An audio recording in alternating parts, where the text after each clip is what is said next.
नमस्कार दोस्तों, एग्ज़ाम सारथी YouTube channel में आप सभी का स्वागत है। दोस्तों, इस वीडियो में हम कवर करने वाले हैं सूचना सहायक भर्ती 2023। इस वीडियो में कौन कौन से टॉपिक कवर करेंगे। सबसे पहला टॉपिक रहेगा आपका सूचना सहायक घोटाला जो हुआ है, इसमें अभी तक क्या चीज़ें सामने आई हैं और क्या इस पर आगे एक्शन लिया जा सकता है। कितने प्रश्न गड़बड़ किए हैं बोर्ड ने, जो आंसर की फाइनल आंसर की जारी की है बोर्ड ने, उसमें कितने प्रश्न गड़बड़ किए गए हैं। इन प्रश्नों के खिलाफ या यूं कहें कि इस आंसर की के खिलाफ अब जो अभ्यर्थी हैं, जो पीड़ित अभ्यर्थी हैं, जो कट ऑफ क्वालिफाई नहीं कर पाए हैं या फिर जिन्होंने जस्ट कट ऑफ क्वालिफाई की है, क्योंकि अभी 3 गुना की लिस्ट आई है दोस्तों। जब ये 1 गुना की कट ऑफ जारी की जाएगी, यानी टाइपिंग के बाद, डॉक्यूमेंट वेरिफिकेशन के बाद जब फाइनल कट ऑफ आएगी, तब जो कट ऑफ है वो बहुत ज़्यादा बढ़ने वाली है, जिसकी वजह से जो अभी क्वालिफाई हुए भी हैं और खुश हैं कि हम क्वालिफाई हो जाएंगे, टाइपिंग एग्ज़ाम दे पाएंगे, तो उनके लिए भी ये गंभीर विषय है। केवल टाइपिंग एग्ज़ाम में बैठने से नौकरी नहीं लगेगी। इसके बाद में है कि जो जागरूक अभ्यर्थी हैं, जिन्हें पता है कि हमारे जो मार्क्स हैं वो कट ऑफ के आसपास ही हैं, या तो कट ऑफ क्वालिफाई कर ली है या फिर रह गए हैं, जिन प्रश्नों में बोर्ड ने गड़बड़ की है और उनके प्रूफ भी हैं, 2 क्वेश्चंस के तो आंसर ही बदल दिए हैं, तो इसका मतलब बोर्ड अपनी गलती खुद ही मान रहा है। तो कैसे इसको कोर्ट में चुनौती दी जा सकती है, कैसे रीट दायर की जा सकती है, रीट पिटीशन कोर्ट में कैसे लगाएं, कहाँ लगाएं, वो भी इस वीडियो में आगे आपको बताएंगे। इसके अलावा कोर्ट में रीट लगाने से क्या टाइपिंग टेस्ट पर स्टे आ जाएगा, क्या क्या भर्ती की आगे की प्रक्रिया पर स्टे आ जाएगा क्या, इसके बारे में भी हम आगे डिस्कस करने वाले हैं। और अगर मान लो कुछ भी नहीं होता है, भर्ती प्रक्रिया पर किसी तरह की कोई आंच नहीं आती है और ऐसे ही चलता रहता है, तो फाइनल कट ऑफ कितनी जा सकती है उसके बारे में भी बात करेंगे। तो सूचना सहायक भर्ती से जुड़े हुए सभी अभ्यर्थियों के लिए इस वीडियो में कुछ ना कुछ है। तो सबसे पहले तो बात करते हैं कि आज की जो आप न्यूज़ देखोगे कि सूचना सहायक भर्ती में जो रिज़ल्ट जारी हुआ है उसमें 7 सवाल डिलीट किए गए हैं, ये खबर बनी है। और 2 क्वेश्चन ऐसे हैं जिनके आंसर भी बदले गए हैं, यानी कि बोर्ड ने 2 प्रश्नों के आंसर ही बदल दिए। यानी जब पहली आंसर की जारी की थी उसमें सी ऑप्शन माना था, तो दूसरे आंसर की में उसका आंसर डी मान लिया है। तो यहाँ पर बोर्ड खुद अपनी गलती स्वीकार कर रहा है कि उन्होंने एक ही प्रश्न के 2 आंसर माने हैं। इसका मतलब कहीं ना कहीं उन प्रश्नों को चुनौती दी जा सकती है। तो जिन भी अभ्यर्थियों के इन 2 प्रश्नों की वजह से कम मार्क्स रह रहे हैं, जो जस्ट कट ऑफ को क्वालिफाई कर पाए हैं या फिर कट ऑफ के आसपास हैं, तो वो इन 2 प्रश्नों पर रीट लगा सकते हैं कोर्ट में। इसके अलावा जो 7 डिलीट किए गए प्रश्न हैं उन पर भी आप रीट लगा सकते हैं। और इन 9 क्वेश्चनों के अलावा भी कोई ऐसा क्वेश्चन है जो डिलीट होना चाहिए था या उसका आंसर गलत है या मल्टीपल आंसर है, तो उसका प्रूफ भी आप ऑथेंटिक बुक से लें और कोर्ट में रीट लगाएं। रीट में कैसे आप शामिल होंगे वो हम आगे डिस्कस करेंगे। अब दोस्तों, यहाँ पर कहा गया है कि 3 गुना को लिया गया है और उनको टंकण परीक्षा यानी टाइपिंग में शामिल किया जाएगा। NTPC एंड नॉन TSP के 10,695 और TSP के 1159 कैंडिडेट्स लिए गए हैं।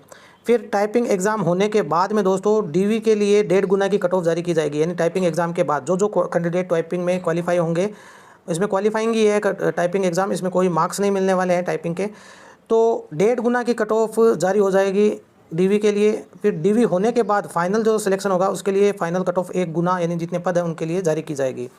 तो ये रहने वाला है। तो कट ऑफ अभी बढ़ने वाली है, फाइनल सिलेक्शन के लिए नौकरी मिलने तक कट ऑफ ये बढ़ेगी। अब दोस्तों देखते हैं कि प्रीवियस ईयर में जो सूचना सहायक की भर्ती करवाई थी बोर्ड ने, उसमें क्या हाल रहा था। दोस्तों सबसे पहले तो आपको बता दें कि ये पिछली जो भर्ती हुई थी इसमें 1302 पद ही थे। हालांकि बाद में कुछ एक पद बढ़ाए थे, तो वो 1343 के आसपास कुछ आंकड़ा है। तो ये आप मान के चल सकते हैं कि 1300 साढ़े 1300 के आसपास पद थे। उस समय कट ऑफ क्या रही थी दोस्तों, मात्र 1300 पद थे। तब भी कट ऑफ, जनरल की हम बात करेंगे, बाकी कैटेगरी की नहीं करेंगे, जनरल की कट ऑफ 66.90 रही थी दोस्तों। ये पहली कट ऑफ है, यानी रिटन एग्ज़ाम की कट ऑफ है ये। और उसके बाद में टाइपिंग एग्ज़ाम हुआ, टाइपिंग एग्ज़ाम के बाद डॉक्यूमेंट वेरिफिकेशन हुआ और जो फाइनल कट ऑफ निकल करके आई, फाइनल जो कट ऑफ सिलेक्शन के लिए आई, वो आई थी 69.23, यानी 3 मार्क्स से भी कम, लगभग 3 मार्क्स मान सकते हो, 3 मार्क्स से भी कम कट ऑफ बढ़ी थी। और ये जो फाइनल कट ऑफ है वो आज की कट ऑफ से कहीं कम है। ध्यान रहे दोस्तों, जो पिछली भर्ती हुई थी वो मात्र 1302 पदों के लिए थी। अब की बार तो 3415 के आसपास पद हैं, यानी लगभग 2.5 गुना ज़्यादा पद हैं, फिर भी कट ऑफ बढ़ गई। कट ऑफ इस बार की आपको पता ही है कि general cut off 73 point something गई है, तो 73 कट ऑफ गई है, वो भी फर्स्ट कट ऑफ। तो अब जो फाइनल कट ऑफ आएगी वो तो और भी ज़्यादा जाएगी। लेकिन यहाँ पर आश्चर्य वाली बात यह है कि दोस्तों, कितना भी कंपटीशन बढ़ जाए, कितना भी कुछ भी बढ़ जाए, जो 1302 पदों के लिए कट ऑफ 66.9 रही थी वो सीधे ही 73 होना अपने आप में ही डाउट पैदा करती है कि कहीं ना कहीं गड़बड़ हुई है, क्योंकि 2.5 गुना पद बढ़े हैं तो कट ऑफ या तो वही रहनी चाहिए थी या फिर कम होनी चाहिए थी। कम होने का तो यहाँ पे सवाल ही पैदा नहीं हुआ, वही की वही रह जाती तो भी ये माना जा सकता था कि भाई कंपटीशन थोड़ा बढ़ गया है, इसलिए पद बढ़े हैं तो साथ साथ कैंडिडेट भी बढ़ गए हैं, कंपटीशन बढ़ गया है तो कट ऑफ वही रह गई। लेकिन कट ऑफ एकदम से उछाल खा के 73 चली गई, तो ये अपने आप में बहुत ही बड़ा आश्चर्य है। कहीं ना कहीं ये भर्ती में धांधली को इंगित करता है कि इतनी ज़्यादा कट ऑफ जाने के पीछे 2 ही रीज़न हो सकते हैं, या तो पेपर लीक हो गया हो या फिर पिछले दरवाजे से सीटें बेच दी गई हों, जैसा कि बोर्ड की हर एक भर्ती में आरोप लग रहा है। और बोर्ड का ऐसा इतिहास रहा भी है कि ओएमआर घोटाला हुआ भी है बोर्ड में कई बार। लेकिन होता यह है कि जब आरोपी पकड़े जाते हैं, चीज़ें सामने आती है तो सरकारों द्वारा मामला दबा दिया जाता है, क्योंकि कहीं ना कहीं सरकार के लोग ही इसमें सम्मिलित होते हैं इस तरह के घोटालों में, जितने भी भर्ती घोटाले होते हैं। और पिछले 5 सालों में तो हमने पेपर लीक और घोटालों की एक बाढ़ सी देख ली है। 5 साल में जितना भ्रष्टाचार हुआ राजस्थान में उतना कहीं पे भी नहीं हुआ पूरे देश में। तो या तो पेपर लीक हुआ है दोस्तों, तो एक तो ये होती है कि पेपर लीक के लिए हम आवाज़ उठाएं और इस भर्ती को रद्द कराने की मांग करें।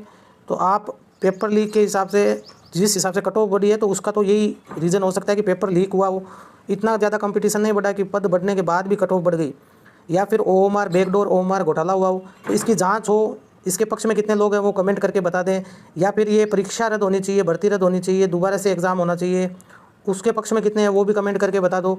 इसके अलावा जो कैंडिडेट अभी भी चाहते हैं कि नहीं जो होना था वो हो गया, अब हम इसके खिलाफ कोर्ट में रीट याचिका लगाना चाहते हैं, कोर्ट जाना चाहते हैं, क्योंकि अगर 2-4 प्रश्न भी कोर्ट के माध्यम से रिव्यू कर दिए जाते हैं तो हमारा सिलेक्शन हो जाएगा, फाइनल सिलेक्शन हो जाएगा, टाइपिंग एग्ज़ाम दे पाएंगे। तो आप कोर्ट में अपनी याचिका लगाने के लिए क्या करेंगे, उसके लिए आपको नीचे व्हाट्सएप का एक लिंक मिला है, वहाँ पर जाकर के आप संपर्क करें।